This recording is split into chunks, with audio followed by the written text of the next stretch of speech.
යාළුවනේ අද අපි ආවේ ලංකාවේ තියෙන සුවිශේෂී වගේම අභිරහස් තැන් කිහිපයකින් එකක් වෙන අනුරාධපුර දිස්ත්‍රික්කයට අයත් හත්තිකුච්චි කියන ඉතාමත් පෞරාණික පුදබිමට.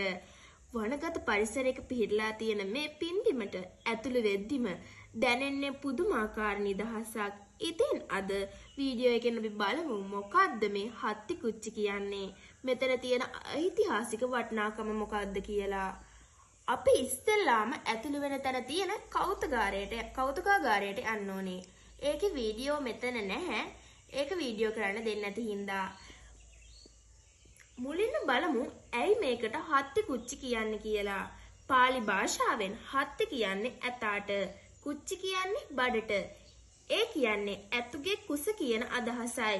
මේ පිදබිමට පිහිටලා තියෙන පරිශ්‍රයේ තියෙන එක විශාල පර්වතයක් බිම වැතිරිලා ඉන්න ඇතකුගේ කුස ප්‍රදේශය වගේ පේන නිසායි මේකට හත්තිකුච්චි කියන නම ලැබිලා තියෙන්නේ. සිංහලෙන් මේකට කියන්නේ ඇත්කුස වෙහෙර කියලා. මේ ස්ථානයේ ලංකාව ඉතිහාසය ගැන කතා කරද්දී ගොඩක් වැදගත් වෙන්නේ සිරිසංගබෝ රජතුමා නිසායි. තමන්ගේ හිස දන් දුන් ධනපති සිරිසංගබෝ රජතුමා තපස් රැක්කේ සහ තමන්ගේ හිස දුන්නේ අනුරාධපුරයේ අත්තන ගල්ලේ නෙවෙයි, මෙන්න මේ හත්තිකුච්චි විහාරයේදී කියලා බොහෝ පුරාවිද්‍යාඥයන් විශ්වාස කරනවා. රජකම අතහැරලා මහාන වෙලා හිටපු සිරිසංගබෝ රජතුමාගේ හිස රැගෙන එන කෙනෙකුට ගෝඨාභය රජතුමා රන්කාස් දෙනවා කියලා ප්‍රකාශ කරලා තියෙනවා. ඒ නිසා දුප්පත් මගියෙක් තමන්ගේ බත් පාර්සලේ රජතුමා එක්ක බෙදාගෙන කෑවාට පස්සේ රජතුමා තමන් කවුද කියලා හඳුන්වලා දීලා ඒ මගියාට තෑග්ග ලබා ගන්නගේ හිස තමන්ගේ කඳෙන්ම වෙන් කරලා දුන්නා කියලා ඓතිහාසික සිදුවීම උනේ මේ භූමියේදී කියලා ජනප්‍රවාදවල තියෙනවා. හත්තිකුච්චි ආවහම අපිට බලා ගන්න පුළුවන් ප්‍රධාන නටබුන් කිහිපයක් තියෙනවා.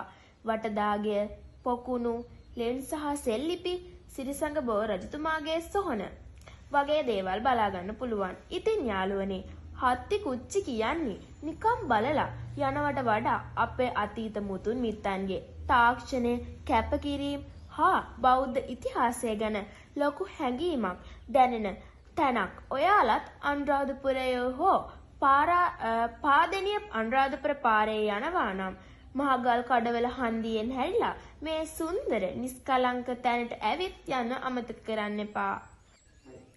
අද වීඩියෝ එකට ඔයාලා කැමති ඇති කියලා හිතනවා. වීඩියෝ එක අවසාන වෙනකල් බලන්න. වීඩියෝ එක හොඳ නම් ෂෙයා කරන්න. ඔයාලගේ අදහස් කමෙන්ට් කරන්න. තවත් මේ වගේ ලස්සන වීඩියෝ එකකින් හමු වෙමු.